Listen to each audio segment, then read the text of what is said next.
Guys, ಇವತ್ತಿನ horror story ನಮ್ಮ ಒಬ್ಬ ಸಬ್ಸ್ಕ್ರೈಬರ್ ಅವರ ಜೀವನದಲ್ಲಿ ನಡೆದ ನಿಜವಾದ ಘಟನೆ. ಈ ಕತೆ ಕೇಳಿದ ಮೇಲೆ ಸ್ವಂತ ಮನೆ ಅಂದರೆ ಸೇಫ್ ಪ್ಲೇಸ್ ಅಂತ ನೀವು ಅಂದ್ಕೊಂಡಿರೋ ಐಡಿಯಾ ಕಂಪ್ಲೀಟ್ ಚೇಂಜ್ ಆಗಬಹುದು. ಅಂದ ಹಾಗೆ ನಮ್ಮ ಸಬ್ಸ್ಕ್ರೈಬರ್ ಅವರ ಹೆಸರು ಸುಭಾಷ್ ಸಿಂಗ್ ಅಂತ. ಇವರು ಮತ್ತು ಇವರ ಫ್ಯಾಮಿಲಿ ಒಂದು ಬಾಡಿಗೆ ಮನೆಯಲ್ಲಿ ವಾಸವಾಗಿರುತ್ತೆ. ಸೊ ಇವ್ರ ತಂದೆ ಇದ್ದಾರಲ್ಲ, ಅವರು ಆಡುಗೋಡಿಯ ಒಂದು ಬಿಲ್ಡಿಂಗ್ನಲ್ಲಿ ಒಂದು ಫ್ಲ್ಯಾಟನ್ನು ಪರ್ಚೇಸ್ ಮಾಡ್ತಾರೆ. ಇದು ಇವರ ಒಂದು ಫಸ್ಟ್ ಸ್ವಂತ ಮನೆ ಆಗಿರುತ್ತದೆ. ಸೊ ಇವರಲ್ಲಿ ಖುಷಿಯೆಲ್ಲ ಇರುತ್ತದೆ. ಆ್ಯಂಡ್ ಅದನ್ನು ನೋಡೋದಕ್ಕಂತ ಇವರು ತಮ್ಮ ರಿಲೇಟಿವ್ಸ್ನೆಲ್ಲ ಕರ್ಕೊಂಡೋಗಿರ್ತಾರೆ. ಲೈಕ್ ಚಿಕ್ಕಪ್ಪ, ದೊಡ್ಡಪ್ಪ ಮತ್ತು ಅವರ ಮಕ್ಕಳು, ಅವರು ಹೆಂಡತಿಯಂದಿರು, ಹೀಗೆ ಒಂದು 10-15 ಜನ ಹೋಗಿರ್ತಾರೆ. ಆ್ಯಂಡ್ ಇಲ್ಲಿ ಆ ಒಂದು ಮನೆಗೆ ಎಂಟರ್ ಆದ ತಕ್ಷಣವೇ ಈ ಸುಭಾಷ್ ಸಿಂಗ್ ಅವರ ಚಿಕ್ಕಪ್ಪ ಇದ್ದಾರಲ್ಲ, ಅವರಿಗೆ ಆಸ್ಟ್ರಾಲಜಿ ಮತ್ತು ವಾಸ್ತುಶಾಸ್ತ್ರ ಎಲ್ಲ ಗೊತ್ತಿರುತ್ತದೆ. ಸೊ ಅವರು ಅಲ್ಲಿ ಎಂಟರ್ ಆದ ಕೂಡಲೇ ಹೇಳ್ತಾರೆ, ಈ ಮನೆಯ ಫ್ರಂಟ್ ಡೋರ್ ಇದೆಯಲ್ಲ, ಅದು ಈಸ್ಟ್ ದಿಕ್ಕಿಗಿದೆ. ಅದರ ಬದಲಿಗೆ ನಾವೇನು ಮಾಡಬೇಕಂದ್ರೆ ಇದನ್ನು ಸೌತ್ ದಿಕ್ಕಿಗೆ ಮಾಡಬೇಕು, ಆರ್ ಒಂದು ಹೋಮವನ್ನು ಮಾಡಿಸಬೇಕು. ಅಂದರೆ ಅಷ್ಟೇ ನಾವು ಈ ಮನೆಯಲ್ಲಿ ಇರ್ಬೋದು, ಇಲ್ಲಾಂದರೆ ಇರೋದಕ್ಕೆ ಆಗೋದಿಲ್ಲ, ಇರೋದಕ್ಕೆ ಹೋಗಬೇಡಿ ಅಂತ ಹೇಳ್ತಾರೆ. ಸೊ ಆ ಒಂದು ಮನೆ ಎನ್ವಿರಾನ್ಮೆಂಟ್ ಮತ್ತು ಫ್ಲ್ಯಾಟ್ನ ನೋಡಿದ ತಕ್ಷಣವೇ, ಲೈಕ್ ಇವಾಗ ನೋಡಿ ಅಕ್ಕಪಕ್ಕದಲ್ಲೆಲ್ಲ ಬೇರೆ ಬೇರೆ ಫ್ಲ್ಯಾಟ್ಗಳಿರ್ತಾವಲ್ಲ, ಸೊ ಆ ಒಂದು ಮನೆಯ ಫ್ರಂಟ್ ಡೋರನ್ನು ಚೇಂಜ್ ಮಾಡೋದು ಅಸಾಧ್ಯ ಅಂತ ಇವರು ಒಂದು 15 ದಿನ ಬಿಟ್ಟು ಒಳ್ಳೆಯ ಮುಹೂರ್ತವನ್ನು ನೋಡಿ ಒಂದು ಹೋಮವನ್ನು ಮಾಡಿ ಅದೇ ದಿನ ಮನೆಗೆ ಎಂಟರ್ ಆದರೆ ಆಯಿತು ಅಂತ ಥಿಂಕ್ ಮಾಡ್ತಾರೆ. ಆ್ಯಂಡ್ ತಮ್ಮ ಎಲ್ಲ ಐಟಮ್ಗಳನ್ನು ಇವರು ತಗೊಂಡು ಆ ಮನೆಗೆ ಬಂದರೆ, ಮನೆಯ ಹೊರಗಡೆ ನಿಂತಿರ್ತಾರೆ ಇವರು. ಅಷ್ಟರಲ್ಲಿ ಆ ಬಿಲ್ಡಿಂಗ್ನಿಂದ ಜೋರಾಗಿ ಅಳೋ ಸೌಂಡ್ಸ್ ಎಲ್ಲ ಬರೋಕ್ಕೆ ಸ್ಟಾರ್ಟ್ ಆಗುತ್ತದೆ. ತುಂಬಾ ಚೀರಾಡ್ತಾ ಇದ್ದಾರೆ. ಆ್ಯಂಡ್ ಆ ಒಂದು ಕಾಂಪೌಂಡ್ ಇರುತ್ತಲ್ಲ ಬಿಲ್ಡಿಂಗ್ದು, ಆ ಕಾಂಪೌಂಡ್ನಲ್ಲಿ ಒಂದು ಮಂದಿರ ಇರುತ್ತೆ. ಆ ಮಂದಿರವನ್ನು ಬಂದ್ ಮಾಡಿರ್ತಾರೆ.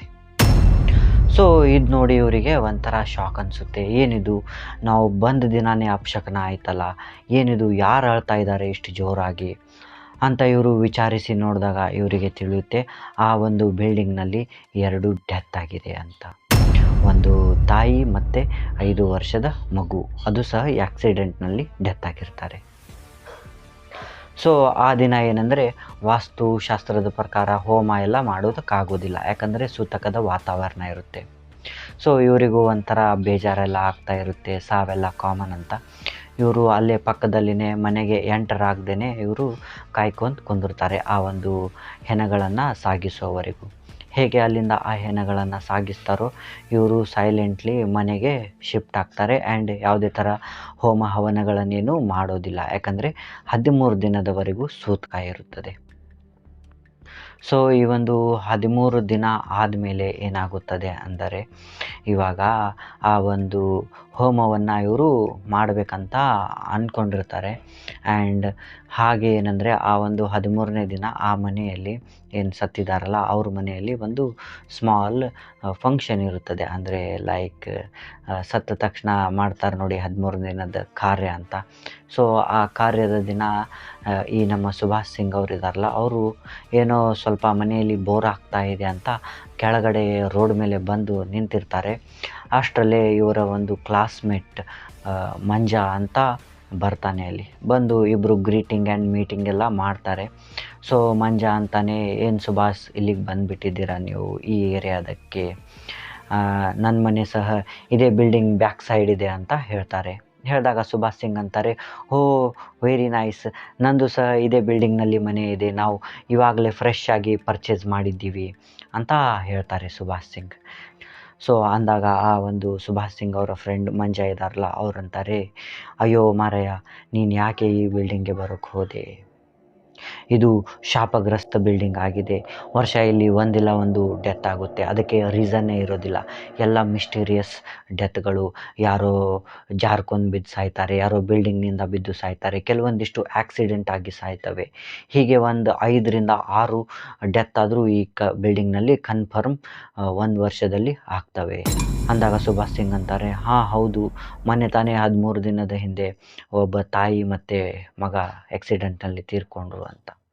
ಸೊ ಅಂದಾಗ ಮಂಜ ಅಂತಾರೆ, ಈ ಮನೆಯನ್ನು ಬಿಟ್ಬಿಡು, ಯಾಕೆ ನೀನು ಇಲ್ಲಿ ಇರ್ತಿದ್ದೀಯಾ ಅಂತ, ನಿಮ್ಮ ಜೀವಕ್ಕೂ ಎಲ್ಲಿ ಕೂತು ಬಂದ್ಗಿದ್ದಿತ್ತು ನೋಡು ಅಂತ ಅಂದು. ಹಾಗೆ ಇವರು ಮಾತಾಡ್ಕೊಂಡು ಎಲ್ಲ ಸುತ್ತಾಡಿಕೊಂಡು ಮನೆಗೆ ಬಂದು ಇನ್ನು 13 ದಿನ ಆಯಿತು. ಆ್ಯಂಡ್ ಅದರ ಮಾರನೇ ದಿನವೇ ಇವರು ಹೋಮ ಮಾಡಿಸ್ಬೇಕಂದ್ರೆ ಇವರಿಗೆ ನೆನಪೇ ಇರೋದಿಲ್ಲ ಹೋಮ ಎಲ್ಲ ಮಾಡಿಸೋದಿದೆ ಅಂತ. ಈ ಒಂದು 13 ದಿನದಲ್ಲಿ ಇವರು ಹೋಮವನ್ನು ಮಾಡಿಸೋದು ಮರೆತು ಬಿಟ್ಟಿರ್ತಾರೆ. ಸೊ ಹೀಗೆ 1-2 ದಿನ ಆಗುತ್ತೆ. ಆ್ಯಂಡ್ ಇವಾಗ ಆ ಒಂದು ಮನೆಯಲ್ಲಿ ಇವ್ರೇನು ಫಸ್ಟ್ ದಿನ ಎಂಟರ್ ಆಗಿರ್ತಾರಲ್ಲ, ಆ ದಿನ ಇವರಿಗೆ ನಿದ್ದೆನೇ ಬರ್ತಾ ಇಲ್ಲ. ಹೇಗಾದರೂ ಮಾಡಿ ಈ ರಾತ್ರಿ ಕಳೆದು ಹೋದರೆ ಸಾಕು ಅನ್ನೋ ಥರ ಫೀಲಿಂಗ್ ಆಗಿಬಿಟ್ಟಿರುತ್ತೆ. ಯಾಕಂದರೆ ಆ ಒಂದು ಕಂಟಿನ್ಯೂಸ್ ಏನೋ ಮನೆಯಲ್ಲಿ ಸುತ್ತಾಡ್ದಂಗೆ, ಮತ್ತು ಯಾರೋ ಬಂದು ನಿಂತಂಗೆಲ್ಲ ಆಗೋದು, ಕಿಟಕಿಯಲ್ಲಿ ಹನಿಗೆ ಹಾಕ್ದಂಗೆಲ್ಲ ಆಗೋದು, ಮತ್ತು ಆ ಮನೆಯಲ್ಲಿ ಇರ್ತಕ್ಕಂಥ ಎ ಸಿ ಇದೆಯಲ್ಲ ಅದು beep beep tea tea tea tea tea ಅಂತ ಸೌಂಡ್ ಮಾಡ್ತಾ ಇರುತ್ತೆ.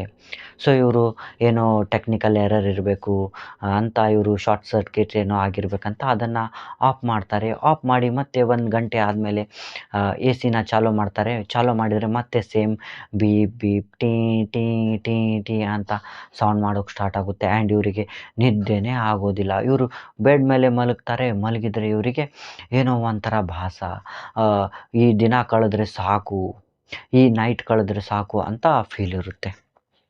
ಸೊ ಹೀಗೆಲ್ಲ ಆದ ಮೇಲೆ ಏನಾಗುತ್ತೆ ಅಂದರೆ ಮಾರನೇ ದಿನ ಇವರು ಎ ಸಿ ರಿಪೇರ್ ಮಾಡೋಂಗೆ ಕರೆಸ್ತಾರೆ ಮನೆಗೆ. ಅವನು ಎಲ್ಲ ಒಂದು ಶಾರ್ಟ್ ಸರ್ಕ್ಯೂಟ್ಸ್ಗಳನ್ನು ಅಂದರೆ ಮನೆಯ ಬೋರ್ಡ್ಗಳನ್ನು ಮತ್ತು ಎ ಸಿಯನ್ನೆಲ್ಲ ಚೆಕ್ ಮಾಡ್ತಾನೆ. ಚೆಕ್ ಮಾಡಿದ್ದು ನೋಡಿದರೆ ಅದರಲ್ಲಿ ಏನು ಪ್ರಾಬ್ಲಮೆಟಿಕ್ ಇರೋದಿಲ್ಲ, ಎಲ್ಲ ಸಲೀಸಾಗಿ ವರ್ಕ್ ಆಗ್ತಾ ಇರುತ್ತೆ. ಆ್ಯಂಡ್ ಅವನು ಆನ್ ಮಾಡಿ ತೋರಿಸ್ತಾನೆ. ಅವನ ಮುಂದೆ ಆ ಒಂದು ಎ ಸಿ ತುಂಬ ಚೆನ್ನಾಗಿಯೇ ವರ್ಕ್ ಆಗುತ್ತೆ. ಸೊ ಆ ಒಂದು ಎ ಸಿ ಮ್ಯಾನ್ ಹೋದ ತಕ್ಷಣವೇ ಮತ್ತೆ ಆ ಒಂದು ಎ ಸಿನ ಇವರು ಚಾಲೂ ಮಾಡ್ತಾರೆ. ಮತ್ತೆ same beep beep beep tea tea tea ಅಂತ ಸೌಂಡ್ ಮಾಡೋಕ್ಕೆ ಸ್ಟಾರ್ಟ್ ಆಗುತ್ತೆ. ಸೊ ಇವರು ಅದರದ್ದೊಂದು ಪ್ಲಗ್ನ ಕಿತ್ತು ಇಟ್ಬಿಡ್ತಾರೆ. ಯಾಕಂದರೆ ಆ ಒಂದು ಟೈಮ್ನಲ್ಲಿ ಮಳೆಗಾಲದ ದಿನಗಳಿರ್ತವೆ. ಸೊ ಹೀಗೆ ಆಗ್ತಾ ಏನಂದರೆ ಇವರು ಮತ್ತೆ ಒಂದಿಬ್ಬರಿಗೆ ಕೇಳಿಸ್ತಾರೆ. ಅಂದರೆ ಇವರು ಚಿಕ್ಕಪ್ಪ ಇದ್ದಾರಲ್ಲ, ಅವರಂತಾರೆ, ನೋಡಿ ಹೋಮವನ್ನು ಮಾಡಿಸ್ಬಿಡಿ, ಯಾಕೋ ಇದು ಸರಿ ಬರ್ತಾ ಇಲ್ಲ ಅಂತ ಅಂದಾಗ, ಆಯಿತು ಸರಿ ಅಂತ ಇನ್ನೇನು ಹೋಮ ಮಾಡಿಸಬೇಕು. ಆ ಒಂದು ಹೋಮ ಮಾಡೋಕ್ಕಂತ ಎಲ್ಲ ಐಟಮ್ಸ್ನೆಲ್ಲ ತಂದಿಟ್ಟಿದ್ದಾರೆ. ಅದೇ ದಿನ ಸುಭಾಷ್ ಸಿಂಗ್ ಅವರ ತಂದೆಗೆ ಬ್ರೈನ್ ಹ್ಯಾಮ್ರೇಜ್ ಆಗಿಬಿಡುತ್ತೆ. ಸೊ ಅವರನ್ನು ಹಾಸ್ಪಿಟಲ್ಗೆ ಅಡ್ಮಿಟ್ ಮಾಡ್ತಾರೆ. ಅಡ್ಮಿಟ್ ಮಾಡಿ ಎಲ್ಲ ರಿಕವರ್ ಎಲ್ಲ ಆಗುತ್ತೆ. ರಿಕವರ್ ಆಗಿ ಅವರನ್ನು ಮನೆಗೆ ಕರ್ಕೊಂಬರ್ತಾರೆ. ಮನೆಗೆ ಕರ್ಕೊಂಬಂದು ಇನ್ನೇನು ಎಲ್ಲ ಸರಿ ಆಯಿತು ಅನ್ನೋವಷ್ಟರಲ್ಲಿನೇ ಮತ್ತೆ ಮಾರನೇ ದಿನ ಸುಭಾಷ್ ಸಿಂಗ್ ಅವರ ಅಣ್ಣನಿಗೆ ಟೈಫಾಯ್ಡ್ ಆಗಿಬಿಡುತ್ತೆ. ಆ್ಯಂಡ್ ಇವರು ಅವರನ್ನು ಹಾಸ್ಪಿಟಲ್ಗೆ ಸೇರಿಸ್ಕೊಂಡು ಮತ್ತೆ ಮನೆಗೆ ಕರ್ಕೊಂಬರ್ತಾರೆ. ಮನೆಗೆ ಕರ್ಕೊಂಬಂದು ಎಲ್ಲ ಇನ್ನೇನು ಸರಿ ಆಯಿತು ಅನ್ನೋವಷ್ಟರಲ್ಲಿ ಸ್ವತಃ ಸುಭಾಷ್ ಸಿಂಗ್ ಅವರ ಕಾಲೆಲ್ಲ ಬಾಯೋದಕ್ಕೆ ಸ್ಟಾರ್ಟ್ ಆಗುತ್ತೆ. ಬಟ್ ಇಲ್ಲಿ ಸುಭಾಷ್ ಸಿಂಗ್ ಅವರಿಗೆ ಯಾವುದೇ ಥರ ಡಿಸೀಸು ಇರೋದಿಲ್ಲ, ಏನೂ ಇರೋದಿಲ್ಲ. ಇವ್ರ ಮನೆಯಲ್ಲಿ ಬರ್ತಾ ಜಗಳಗಳೆಲ್ಲ ಸ್ಟಾರ್ಟ್ ಆಗ್ತವೆ, ಮತ್ತು ಇವ್ರದ್ದು ಸಾಲ ಎಲ್ಲ ಹೆಚ್ಚಿಗೆ ಆಗೋಕ್ಕೆ ಸ್ಟಾರ್ಟ್ ಆಗುತ್ತೆ. ಹೀಗೆ 1-2 ದಿನ ಉರುತ್ತೆ. ಇವರು ಫೈನಲಿ ಡಿಸೈಡ್ ಮಾಡ್ತಾರೆ, ಏನೇ ಆಗಲಿ ನಾವು ಇವಾಗ ಹೋಮ ಮಾಡಿಸ್ಬೇಕು ಅಂತ ಚಿಕ್ಕಪ್ಪ ಎಲ್ಲ ರೆಡಿ ಮಾಡಿ ಇಟ್ಕೊಂಡಿರ್ತಾರೆ. ಅಷ್ಟರಲ್ಲಿ ಮತ್ತೆ ಸಡನ್ ಇವರ ತಂದೆಗೆ ಹಾರ್ಟ್ ಅಟ್ಯಾಕ್ ಆಗಿಬಿಡುತ್ತೆ. ಆ್ಯಂಡ್ ಇವರನ್ನು ಹಾಸ್ಪಿಟಲ್ಗೆ ಸಾಗಿಸ್ತಾರೆ. ಹಾಸ್ಪಿಟಲ್ನಲ್ಲಿ ಇವ್ರ ತಂದೆ ಇರ್ತಿರಬೇಕಾದ್ರೆ ಏನಾಗುತ್ತೆ ಅಂದರೆ ಆ ಒಂದು ಕ್ಷಣದಲ್ಲಿ ಈ ಒಂದು ಸುಭಾಷ್ ಸಿಂಗ್ ಅವರು ತಮ್ಮ ಒಂದು ಹಿಂದಿನ ದಿನಗಳನ್ನು ನೆನೆಸ್ತಾ ಇರ್ತಾರೆ. ಹೇಗೆ ಅವರು ಬಾಡಿಗೆ ಮನೆಯಲ್ಲಿ ತುಂಬ ಸುಖವಾಗಿದ್ದರು, ಆ್ಯಂಡ್ ಈ ಮನೆಯಲ್ಲಿ ಬಂದ ತಕ್ಷಣ ಇವರು ಹೀಗೆಲ್ಲ ಏನೇನೋ ಕಳ್ಕೊಂಡ್ಬಿಟ್ಟಿದ್ದಾರೆ ಅಂತ ಇವರು ದೇವರಲ್ಲೆಲ್ಲ ಬೇಡ್ಕೋತಾ ಇರ್ತಾರೆ. ಆ್ಯಂಡ್ ಆ ಒಂದು ಏನಿರುತ್ತಲ್ಲ ಈ ICU ರೂಮ್ ಅಂತೀವಿ ನೋಡಿ, ಆ ICU ರೂಮ್ನಲ್ಲಿ ಈ ಸುಭಾಷ್ ಸಿಂಗ್ ಅವರ ಬೆನ್ನಿಗೆ ಯಾರೋ ಕೈ ಇಟ್ಟಂಗಾಗುತ್ತೆ. ಅವರು ಏನೋ ಇವ್ರ ಅಣ್ಣನೋ ಅಥವಾ ಅವ್ರ ತಾಯಿನೋ ಯಾರೋ ಬಂದಿರಬೇಕಂತ ತಿರುಗಿ ನೋಡಿದರೆ ಅಲ್ಲಿ ಯಾರೂ ಇಲ್ಲ. ಯಾಕಂದರೆ ಅದು ICU ನೋಡಿ, ಒನ್ ಟೈಮ್ಗೆ 1 ಪರ್ಸನ್ಗಷ್ಟೇ ಅಲ್ಲಿ ಬರೋದಕ್ಕೆ ಇದು ಇರುತ್ತೆ, ಏನು ಪರ್ಮಿಷನ್ ಇರುತ್ತೆ. ಆ್ಯಂಡ್ ಯಾರೋ ಇವರು ಹೆಗಲಿಗೆ ಕೈಯನ್ನು ಇಟ್ಟು ಸಮಾಧಾನ ಮಾಡಿ ಹೋಗಿರ್ತಾರೆ. ಸೊ ಅದಾದ ಮಾರನೇ ದಿನವೇ ಈ ಒಂದು ಸುಭಾಷ್ ಸಿಂಗ್ ಅವರ ತಂದೆ ಅದೃಷ್ಟವಶಾತ್ ಅಥವಾ ಏನೋ ಅಂತೀವಲ್ಲ ಚಮತ್ಕಾರ, ಆ ಥರ ಅವರು ರಿಕವರ್ ಆಗಿಬಿಡ್ತಾರೆ. ಆ್ಯಂಡ್ ಸುಭಾಷ್ ಸಿಂಗ್ ಅವರು ತಮ್ಮ ತಂದೆಯನ್ನು ಮತ್ತೆ ಮನೆಗೆ ಕರ್ಕೊಂಬರ್ತಾರೆ. ಆ್ಯಂಡ್ ಆ ದಿನ ಸುಭಾಷ್ ಸಿಂಗ್ ಅವರು ತಮ್ಮ ರೂಮ್ನಲ್ಲಿ ಮಲಗಿರಬೇಕಾದ್ರೆ ಏನೋ ಒಂದು ಹೆಣ್ಮಗಳು ಅವಳು ಇವ್ರ ಮುಂದೆ ಬಂದು ನಿಂತ್ಕೊಂಡು ಕನಸಿನಲ್ಲಿ ಹೇಳ್ತಾಳೆ, ನೋಡು ನಿಮ್ಮ ತಂದೆ ಜಸ್ಟ್ ಮಿಸ್ ಆದರು, ಏನೋ ಸಾಯ್ತಾ ಇದ್ದರು, ಯಾವುದೋ ಒಂದು ಅದೃಶ್ಯ ಶಕ್ತಿ ಇವರನ್ನು ಕಾಪಾಡಿಬಿಟ್ಟಿದೆ ಅಂತ. ಸೊ ಹೀಗೆ ಆದ ಮಾರನೆಯ ದಿನವೇ ಇವರೇನು ಇರ್ತಿರ್ತಾರಲ್ಲ ಆ ಒಂದು ಫ್ಲ್ಯಾಟ್ನಲ್ಲಿ, ಅದರ ಪಕ್ಕದ ಫ್ಲ್ಯಾಟ್ನಲ್ಲಿ ಇರ್ತಕ್ಕಂಥ ವ್ಯಕ್ತಿ ಸಡನ್ನಾಗಿ ಡೆತ್ ಆಗಿಬಿಡ್ತಾರೆ. ಆವಾಗ ಈ ಒಂದು ಚಿಕ್ಕಪ್ಪ ಇರ್ತಾರಲ್ಲ ಅವರಂತಾರೆ, ನೋಡು ನಿಮ್ಮ ತಂದೆ ಏನೋ ಸಾಯ್ತಾ ಇದ್ದರು, ಅಚಾನಕ್ ಯಾವ ಚಮತ್ಕಾರ ಆಯಿತೋ ಏನು ಗೊತ್ತಿಲ್ಲ, ಇವರು ಹೋಗೋ ಬದಲಿಗೆ ಆ ಪಕ್ಕದ ಮನೆಯವನು ಹೋಗ್ಬಿಟ್ಟ ಅಂತ.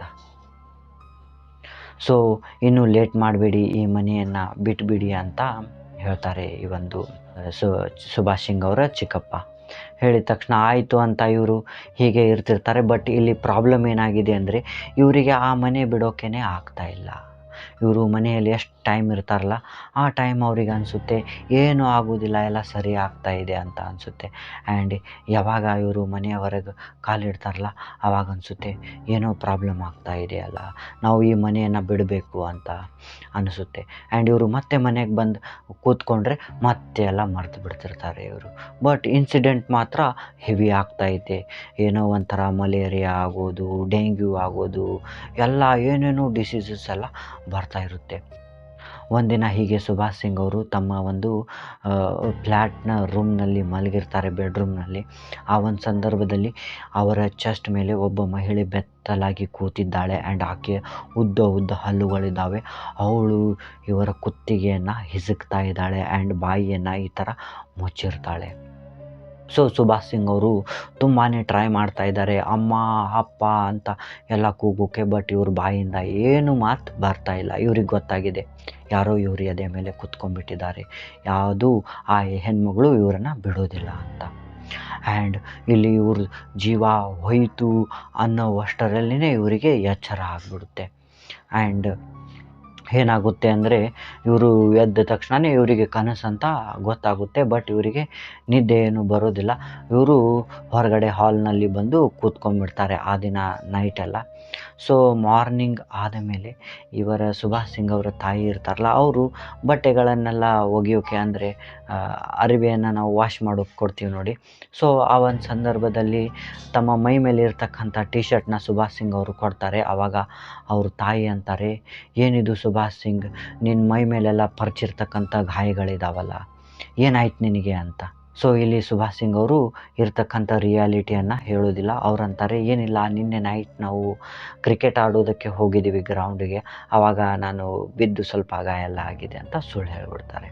ಆ್ಯಂಡ್ ಇವರು ಪಟ್ ಅಂತ ಬೆಡ್ರೂಮ್ ಬಂದು ತಮ್ಮ ಒಂದು ಬಾಡಿಯನ್ನೆಲ್ಲ ನೋಡ್ಕೋತಾರೆ. ನೋಡ್ಕೊಂಡಿದ್ರೆ ಆ ಒಂದು ಮಹಿಳೆ ಪರ್ಚಿರ್ತಕ್ಕಂಥ ಗಾಯಗಳಿದ್ದಾವೆ. ಆ್ಯಂಡ್ ಅವರ ಬ್ಯಾಕ್ ಸೈಡ್ನಲ್ಲಿ ಅದೇ ಮಹಿಳೆ ಬಂದು ನಿಂತಿದ್ದಾಳೆ. ಇನ್ನು 2 ದಿನದಲ್ಲಿ ನಿನ್ನನ್ನು ನಾನು ಕರ್ಕೊಂಡು ಹೋಗ್ತೀನಿ ಅಂತ ಅವಳು ಹೇಳ್ತಾಳೆ. ಸುಭಾಷ್ ಸಿಂಗ್ ದಂಗಾಗ್ಬಿಡ್ತಾರೆ. ಅತ್ತ ಕಡೆ ಇವ್ರ ಚಿಕ್ಕಪ್ಪಗೆ ಏನಾಗುತ್ತೋ ಏನು ಗೊತ್ತಿಲ್ಲ. ಅವರು ಸುಭಾಷ್ ಸಿಂಗ್ಗೆ ಕಾಲ್ ಮಾಡಿ ಹೇಳ್ತಾರೆ, ಹೀಗೆ ಒಂದು ಕೆಲಸ ಇದೆ, ನೀನು ಪಟ್ ಅಂತ ಹೊರಗಡೆ ಬಾ, ನಾವು ಒಂದು ಕಡೆ ಹೋಗೋದಿದೆ ಫಂಕ್ಷನ್ಗೆ ಅಂತ ಸುಭಾಷ್ ಸಿಂಗ್ ಮತ್ತು ಅವ್ರ ತಂದೆ ತಾಯಿ ಮತ್ತು ಅವರ ಅಣ್ಣ ಎಲ್ಲರನ್ನು ಅವರು ಕರೆಸಿ ಹೋದ ತಕ್ಷಣವೇ ಈ ಒಂದು ಚಿಕ್ಕಪ್ಪ ಇದ್ದಾರಲ್ಲ ಅವರು ಒಂದು ಮಂದಿರಕ್ಕೆ ಕರೆಸಿರ್ತಾರೆ ಅವರನ್ನು. ಆ್ಯಂಡ್ ಆ ಮಂದಿರದಲ್ಲಿ ಚಿಕ್ಕಪ್ಪ ಅಂತಾರೆ, ನೋಡಿ ನಾವು ಯಾವುದೇ ಫಂಕ್ಷನ್ಗೇನು ಹೋಗ್ತಾ ಇಲ್ಲ. ಸೊ ಇಲ್ಲಿ ನಾನು ಕರೆಸಿರೋದು ಉದ್ದೇಶ ಏನಂದರೆ, ಇನ್ನು 2 ದಿನ ಆದರೆ ಸುಭಾಷ್ ಸಿಂಗ್ ಸಾಯ್ತಾರೆ, ಆರ್ ಇಲ್ಲಿ ಈ ಮನೆಯಲ್ಲಿ ಒಂದು ಡೆತ್ ಆಗೋದು ಮಾತ್ರ ಕನ್ಫರ್ಮ್. ಯಾಕಂದರೆ ಈ ವರ್ಷದ 4ನೇ ಡೆತ್ ಅದು ತಗೋತಾ ಇದೆ ಆ ಒಂದು ಎಂಟಿಟಿ. ಸೊ ಹಾಗಾಗಿ ನಾನೇನಾದರೂ ನಿಮಗೆ ಆ ಮನೆಯಲ್ಲಿ ಇರಬೇಡಿ, ನೀವು ಹೀಗೆ ಸಾಯ್ತೀರಾ ಅಂತ ನಾನೇನಾದರೂ ಫೋನ್ನಲ್ಲಿ ಹೇಳಿದರೆ ಅದು ನಿಮ್ಮನ್ನು ಇಮಿಡಿಯೇಟ್ ಸಾಯಿಸಿಬಿಡ್ತಾ ಇತ್ತು. ನಿಮ್ಮನ್ನು ಮನೆ ಹೊರಗೆ ಬರೋದಕ್ಕೆ ಅದು ಬಿಡ್ತಾ ಇರಲಿಲ್ಲ. ಹಾಗಾಗಿ ಫಂಕ್ಷನ್ ಇದೆ ಅಂತ ನಾನು ಸುಳ್ಳು ಹೇಳಿ ನಿಮ್ಮನ್ನು ಕರೆಸಿದ್ದೀನಿ. ಏನಿಲ್ಲ, ನೀವು ಇಲ್ಲೇ ಕೂತ್ಕೊಳ್ಳಿ, ಇನ್ಮೇಲೆ ನೀವು ಆ ಮನೆಗೆ ಹೋಗಬೇಡಿ, ಆ ಮನೆಯ ಐಟಮ್ಗಳನ್ನೆಲ್ಲ ಅಲ್ಲೇ ಬಿಟ್ಬಿಡಿ ಅಂತ ಚಿಕ್ಕಪ್ಪ ಹೇಳ್ತಾರೆ. ಹೇಳಿ ಇವರಿಗೆ ಒಂದು ಬಸವನಗುಡಿಯಲ್ಲಿ ಒಂದು ಬಾಡಿಗೆ ಮನೆಯಲ್ಲಿ ಇವರನ್ನು ಇರೋದಕ್ಕೆ ವ್ಯವಸ್ಥೆ ಮಾಡಿರ್ತಾರೆ. ಎಲ್ಲ ಒಂದು ಏನು ಅಂತೀವಲ್ಲ, ಹೊಸ ಒಂದು ಐಟಮ್ಸ್ನೆಲ್ಲ ತಂದು ಕೊಟ್ಟಿರ್ತಾರೆ. ಸೊ ಇವರು ಎದ್ದ ಜಾಗದಲ್ಲಿನೇ ಆ ಒಂದು ಬಿಲ್ಡಿಂಗ್ನ ಬಿಟ್ಟು ಬರ್ತಾರೆ. ಆ್ಯಂಡ್ 2 ದಿನ ಆದ ತಕ್ಷಣವೇ ಇವರಿಗೆ ನ್ಯೂಸ್ ಬರುತ್ತೆ, ಆ ಬಿಲ್ಡಿಂಗ್ನ ಪಕ್ಕದ ಮನೆಯಲ್ಲಿ ಇರ್ತಕ್ಕಂಥ ಒಬ್ಬ ವ್ಯಕ್ತಿ ಸಡನ್ ಡೆತ್ ಆಗಿದ್ದಾನಂತ. ಸೊ ಇವರಿಗೆ ಇಲ್ಲಿ ಗೊತ್ತಾಗುತ್ತೆ ಉಳ್ಕೊಂಡ್ವಿ ಅಂತ. ಆ್ಯಂಡ್ ಇವರು ಏನು ಇವಾಗ ರೆಂಟಲ್ ಮನೆಗೇನು ಶಿಫ್ಟ್ ಆಗಿರ್ತಾರಲ್ಲ ಬಸವನಗುಡಿಯಲ್ಲಿ, ಆ ಮನೆಯಲ್ಲಿ ಇರ್ತಾ ಇವ್ರದ್ದು ಮತ್ತೆ ಹೆಲ್ತೆಲ್ಲ ಚೇತರಿಸ್ಕೊಳ್ಳುತ್ತೆ, ದುಡ್ಡೆಲ್ಲ ಬರೋದಕ್ಕೆ ಸ್ಟಾರ್ಟ್ ಆಗುತ್ತೆ. And at present Subhash Singh ಅವರು ಒಂದು ದೊಡ್ಡ ಸ್ವಂತ ಅಪಾರ್ಟ್ಮೆಂಟನ್ನು ಕಟ್ಟಿಸಿದ್ದಾರೆ. ಆ್ಯಂಡ್ ಇವ್ರದ್ದು ಆಸ್ತಿ ಎಲ್ಲ ಚೆನ್ನಾಗಿದೆ. ಬಟ್ ಏನಂದರೆ ಇವಾಗೂ ಸಹ ಈ ಒಂದು ಆಡುಗೋಡಿಯ ಫ್ಲ್ಯಾಟ್ ಇದೆಯಲ್ಲ, ಆ ಫ್ಲ್ಯಾಟನ್ನು ಇವರು ಯಾರಿಗೂ ಮಾರಿಲ್ಲ. ಆ್ಯಂಡ್ ಯಾರಿಗಾದರೂ ಇವರು ಮಾರೋದಕ್ಕೆ ಹೋದರೂ ಯಾರೂ ತಗೊಳ್ತಾ ಇಲ್ಲ ಅಂತೆ. ಸೊ ಇವರು ಯಾವೊಂದು ಸಂದರ್ಭದಲ್ಲಿ ಆ ಒಂದು ಏರಿಯಾದಿಂದ ಹಾದು ಹೋಗ್ತಿರ್ತಾರಲ್ಲ, ಅಕಸ್ಮಾತ್ ಏನೋ ಕೆಲಸ ಬಂತಂತ, ಆವಾಗ ಇವರಿಗೆ ಅಲ್ಲಿ ಆ ಮನೆ ನೋಡಿದರೆ ಒಂಥರ ಏನಂದರೆ ಮೈ ತುಂಬ ಕೂದಲೆಲ್ಲ ನಿಗುರ್ಕೊಂಡು ನಿಂತ್ಕೊಳ್ಳುತ್ತಂತೆ, ಒಂಥರ ಚಿಲ್ಸ್ ಎಲ್ಲ ಬರುತ್ತೆ ಬಾಡಿಗೆ, ಆ ಥರ ಭಯ ಕಾಡುತ್ತಂತೆ. ಯಾರೋ ಇವರ ಒಂದು ಬಿಲ್ಡಿಂಗ್ನ ಕಿಟಕಿಯಿಂದ ನಿಂತು ನಗೋ ಥರ ಕಾಣಿಸುತ್ತಂತೆ. ಸೊ ಇವರು ಅಲ್ಲಿಗೆ ಹೋಗೋದನ್ನು ಆಲ್ಮೋಸ್ಟ್ ಆಲ್ ಅವಾಯ್ಡ್ ಮಾಡ್ತಾರಂತೆ. ಸೊ ಗಾಯ್ಸ್, ಇದಾಗಿತ್ತು ನಮ್ಮ ಒಬ್ಬ ಸಬ್ಸ್ಕ್ರೈಬರ್ ಸುಭಾಷ್ ಸಿಂಗ್ ಅವರ ಸ್ಟೋರಿ. ಈ ಸ್ಟೋರಿ ನಿಮ್ಗೆ ಹೇಗೆ ಅನ್ನಿಸ್ತು ಅಂತ ಕಾಮೆಂಟ್ನಲ್ಲಿ ಹೇಳಿ. ಮತ್ತು ನಿಮ್ಮ ಹತ್ರ ಇಂಥದ್ದೇ ಯಾವುದಾದ್ರೂ ಸ್ಟೋರಿಗಳಿದ್ದರೆ ನನಗೆ ಈ ವಾಟ್ಸಪ್ ನಂಬರ್ಗೆ ಸೆಂಡ್ ಮಾಡಿ ಗಾಯ್ಸ್. ಆರ್ ಏನಂದರೆ ಈ ವಾಟ್ಸಪ್ ನಂಬರ್ ನಂದೇ ಇದೆ. ಆ್ಯಂಡ್ ಇದು ಬೇಡ ಅಂದರೆ ನಿಮಗೆ ಈ ಒಂದು ಇಮೇಲ್ ID ಇದೆಯಲ್ಲ, ಇದಕ್ಕೆ ನೀವು ಮೇಲ್ ಮಾಡ್ಬೋದು. ಆರ್ ಇಲ್ಲಿ ಇನ್ಸ್ಟಾಗ್ರಾಮ್ ಲಿಂಕ್ ಇದೆ ನೋಡಿ ಗಾಯ್ಸ್, ಈ ಒಂದು ಹ್ಯಾಂಡಲನ್ನು ನಾನೇನು ಹಾಕಿದ್ದೀನಲ್ಲ, ಇದಕ್ಕೆ ನೀವು ಟೆಕ್ಸ್ಟ್ ಮೆಸೇಜಸ್ ಎಲ್ಲ ಮಾಡ್ಬೋದು. ಸೊ ನಿಮ್ಮ ಹತ್ರ ಇರ್ತಕ್ಕಂಥ ಸ್ಟೋರಿಗಳನ್ನು ನನಗೆ ಹೇಳ್ಕೊಳ್ಳಿ, ನಾನಿಲ್ಲಿ ನೆರೇಟ್ ಮಾಡ್ತೀನಿ ಅಂತ ಹೇಳ್ತೀನಿ ಗಾಯ್ಸ್. ಆ್ಯಂಡ್ ಇದೇ ಥರ ಏನಂದರೆ ನಾವು ಏನು ಮಾಡಿದ್ದೀವಿ ಅಂದರೆ ಈ ಹುಬ್ಬಳ್ಳಿಯಲ್ಲಿ ಒಂದು ಹೊಸ ಸರ್ವಿಸನ್ನು ಸ್ಟಾರ್ಟ್ ಮಾಡಿದ್ದೀವಿ, ನಾನು ಮತ್ತು ನಮ್ಮ ಫ್ರೆಂಡ್ ಕಿರಣ್ ಇಬ್ಬರು ಕೂಡಿ. ಏನು ಈ ಒಂದು ಸರ್ವಿಸ್ ಅಂದರೆ ನೋಡಿ, ಇವಾಗ ನೀವು ಮನೆಯಿಂದ ಕೆಲಸಕ್ಕಂತ ಮಾರ್ನಿಂಗ್ ಹೋಗಿರ್ತೀರಿ 9-9:30 ಗಂಟೆಗೆಲ್ಲ. ಆ ಒಂದು ಸಂದರ್ಭದಲ್ಲಿ ಕೆಲವೊಂದು ಸತಿ ನೀವು ಐಫೋನ್ ಇರುತ್ತೆ ನಿಮ್ಮ ಹತ್ರ, ಅದ್ರದ್ದು ಚಾರ್ಜರ್ ಬಿಟ್ಟು ಹೋಗಿರ್ತೀರಿ. ಕೆಲವೊಂದು ಸತಿ ನಿಮ್ಮ ಕನ್ನಡಕ ಇರುತ್ತೆ, ಅದನ್ನು ನೀವು ಮನೆಯಲ್ಲಿ ಬಿಟ್ಟು ಹೋಗಿರ್ತೀರಿ. ಕೆಲವೊಂದು ಇಂಪಾರ್ಟೆಂಟ್ ಪೆನ್ ಡ್ರೈವ್ ಫೈಲ್ಸ್ ಎಲ್ಲ ಇರುತ್ತೆ, ಅದನ್ನು ನೀವು ಮನೆಯಲ್ಲೇ ಬಿಟ್ಟು ಹೋಗಿರ್ತೀರಿ. ಸೊ ನೀವು ರಿಟರ್ನ್ ಹೋಗಬೇಕಂದ್ರೆ ನಿಮ್ಮ HR ಇರ್ಬೋದು, ನಿಮ್ಮ ಮೇಲಿನ ಆಫೀಸರ್ ಪ್ರಿನ್ಸಿಪಲ್ಸ್ ಇರ್ಬೋದು, ಅವ್ರು ನಿಮಗೆ ಪರ್ಮಿಷನ್ ಕೊಡೋದಿಲ್ಲ ಮತ್ತೆ ಮನೆ ಕಡೆ ಹೋಗೋದಕ್ಕೆ. ಸೊ ನೀವು ಯಾರಾದ್ರ ಹತ್ರ ತರಿಸ್ಬೇಕಂದ್ರೆ ಅದು ಸಹ ಆಗ್ತಾ ಇರೋದಿಲ್ಲ. ಅಂಥ ಒಂದು ಸಂದರ್ಭದಲ್ಲಿ ನಮಗೆ ನೀವು ಕಾಲ್ ಮಾಡಿದರೆ ಈ ಒಂದು ಪಾಂಪ್ಲೆಟ್ ಹಾಕಿದ್ದೀವಿ ನೋಡಿ, ಈ ನಂಬರ್ಗಳನ್ನು ನೀವು ಸೇವ್ ಮಾಡ್ಕೊಳ್ಳಿ, ನಮ್ಮ ಗ್ರೂಪ್ಗೆ ಜಾಯ್ನ್ ಆಗಿ. ಸೊ ನೀವು ನಮಗೆ ಕಾಲ್ ಮಾಡಿದರೆ ನಾವೇನು ಮಾಡ್ತೀವಿ ಅಂದರೆ ಅದನ್ನು ತಂದು ನಿಮಗೆ ಕೊಡ್ತೀವಿ ನಿಮ್ಮ ಮನೆಯಿಂದ, ನೀವು ಹೇಳಿರ್ತಕ್ಕಂಥ ಪ್ಲೇಸ್ನಿಂದ. ಅದಕ್ಕಂತ ಕೆಲವೊಂದಿಷ್ಟು ಚಾರ್ಜಸ್ ಇರುತ್ತೆ. ಲೈಕ್ ನೋಡಿ, 3 ಕಿಲೋಮೀಟರ್ ಇದ್ದರೆ ನಾವು 50 ರೂಪಾಯಿಯನ್ನು ಚಾರ್ಜ್ ಮಾಡ್ತೀವಿ. ಆ್ಯಂಡ್ ಅದೇ ಥರ 10 ಕಿಲೋಮೀಟರ್ ಇದ್ದರೆ 150 ರೂಪಾಯಿಯನ್ನು ನಾವು ಚಾರ್ಜ್ ಮಾಡ್ತೀವಿ. ಆ್ಯಂಡ್ ಅದೇ ಥರ 5 ಕಿಲೋಮೀಟರ್ ಇದ್ದರೆ ನಾವು 80 ರೂಪಾಯಿಯನ್ನು ಚಾರ್ಜ್ ಮಾಡ್ತೀವಿ. ಇದು ನಮ್ಮ ಸರ್ವಿಸ್ ಚಾರ್ಜ್ ಆಗಿರುತ್ತೆ. ಅಷ್ಟೇ ಅಲ್ಲ, ಇದು ಬಿಟ್ಟು ನಾವು ಮತ್ತೆ ಏನಂದರೆ ಇವಾಗ ನೋಡಿ, ನಿಮಗೆ ಮನೆಯಲ್ಲಿ ಇರ್ತೀರಿ ನೀವು, ಮಧ್ಯಾಹ್ನ ಹುಬ್ಬಳ್ಳಿಯಲ್ಲಿ ನೋಡಿ ಇವಾಗ ಎಷ್ಟು ಧೂಳೆಲ್ಲ ಇದೆ, ರೋಡ್ ಎಲ್ಲ ಕನ್ಸ್ಟ್ರಕ್ಷನ್ಸ್ ಎಲ್ಲ ಆಗ್ತಾ ಇದ್ದಾವೆ. ಅಂಥ ಸಂದರ್ಭದಲ್ಲಿ ನಿಮಗೆ ಸಂತೆ ಎಲ್ಲ ಮಾಡೋದಕ್ಕೆ ಹೋಗೋಕೆ ಆಗ್ತಾ ಇರೋದಿಲ್ಲ, ಕಿರಾಣ ಸ್ಟೋರ್ಗೆ ಹೋಗೋಕೆ ಆಗ್ತಾ ಇರೋದಿಲ್ಲ, ನೀವು ನಿಮ್ಮ ನೆಚ್ಚಿನ ಒಂದು ನಾನ್ ವೆಜ್ ಐಟಮ್ಸ್ನ ತರಿಸ್ಕೊಳ್ಳೋದಕ್ಕೆ ಆಗ್ತಾ ಇರೋದಿಲ್ಲ. ಸೊ ಅಂಥ ಒಂದು ಸಂದರ್ಭದಲ್ಲಿ ನಾವು ಏನು ಇವಾಗ ಹೇಳಿದ್ದೀನಲ್ಲ, ಈ ಒಂದು ಫೀಸ್ ಸ್ಟ್ರಕ್ಚರ್, ನಮ್ಮದು ಸರ್ವಿಸ್ ಸ್ಟ್ರಕ್ಚರ್ ಇದೆಯಲ್ಲ, ಇಷ್ಟೇ ಒಂದು ಕಾಸ್ಟ್ನಲ್ಲಿ ನಾವು ಹೋಲ್ಸೇಲ್ ರೇಟ್ನಲ್ಲಿ ನಿಮ್ಮ ಮನೆಗೇ ನಾವು ಐಟಮ್ಸ್ಗಳನ್ನು ತಂದುಕೊಡ್ತೀವಿ. ನೀವು ನಮಗೆ ವಾಟ್ಸಪ್ನ ಮುಖಾಂತರ ಒಂದು ಆರ್ಡ್ರನ್ನು ಕೊಡ್ಬೋದು, ಆರ್ ನೀವು ಕಾಲ್ ಮಾಡಿ ನಮಗೆ ಹೇಳ್ಬೋದು. ಸೊ ಈ ಥರದ ಎಲ್ಲ ಸರ್ವಿಸಸನ್ನು ನಾವು ಸ್ಟಾರ್ಟ್ ಮಾಡಿದ್ದೀವಿ, ನಮಗೆ ಸಪೋರ್ಟ್ ಮಾಡಿ. ಇದು ನ್ಯೂ ಬಿಸ್ನೆಸ್ ಆಗಿದೆ, ಹುಬ್ಬಳ್ಳಿಯಲ್ಲಿ ಈ ಥರ ಯಾರೂ ಒಂದು ಸರ್ವಿಸನ್ನು ಕೊಡ್ತಾ ಇರೋದಿಲ್ಲ. ಸೊ ಎಷ್ಟೆಷ್ಟು ಹುಬ್ಬಳ್ಳಿಯಲ್ಲಿ ಮನೆಗಳಿದಾವಲ್ಲ, ಎಲ್ಲರಿಗೂ ಇದನ್ನು ನೀವು ಸೆಂಡ್ ಮಾಡಿ ಅಂತ ನಾನು ಹೇಳ್ತೀನಿ ಇಲ್ಲಿ. ಆ್ಯಂಡ್ ಇದರಿಂದ ನಮಗೂ ಹೆಲ್ಪ್ ಆಗುತ್ತೆ, ನಿಮಗೂ ಹೆಲ್ಪ್ ಆಗುತ್ತೆ. ನೀವು ಕೂತಲ್ಲೇ ಎಲ್ಲ ಥರದ ಐಟಮ್ಗಳನ್ನು ನೀವು ತರಿಸ್ಬೋದು. ಲೈಕ್ ಮೆಡಿಸನ್ ಇರಬಹುದು, ಮತ್ತು ಇಲೆಕ್ಟ್ರಾನಿಕ್ಸ್ ಐಟಮ್ಸ್ ಇರಬಹುದು. ಯಾವುದೇ ಥರದ ಐಟಮ್ಗಳಿರಲಿ ನಾವು ನಿಮಗೆ ತಂದುಕೊಡ್ತೀವಿ ಆ್ಯಂಡ್ ಹೆಲ್ಪ್ ಎಲ್ಲ ಮಾಡ್ತೀವಿ ಅಂತ ನಾನು ನಿಮಗೆ ಇಲ್ಲಿ ಹೇಳ್ತೀನಿ. ನಮ್ಮ ಸರ್ವಿಸನ್ನು ನೀವು ಎಂಜಾಯ್ ಮಾಡಿ ಗಾಯ್ಸ್ ಅಂತ ಹೇಳ್ತಾ, ಮತ್ತೆ ನಾಳೆ ಮುಂದಿನ ಒಂದು ಹಾರರ್ ಸ್ಟೋರಿಯೊಂದಿಗೆ ಭೇಟಿಯಾಗೋಣ ಅಂತ ಹೇಳ್ತಾ, ಥ್ಯಾಂಕ್ ಯು ಗಾಯ್ಸ್.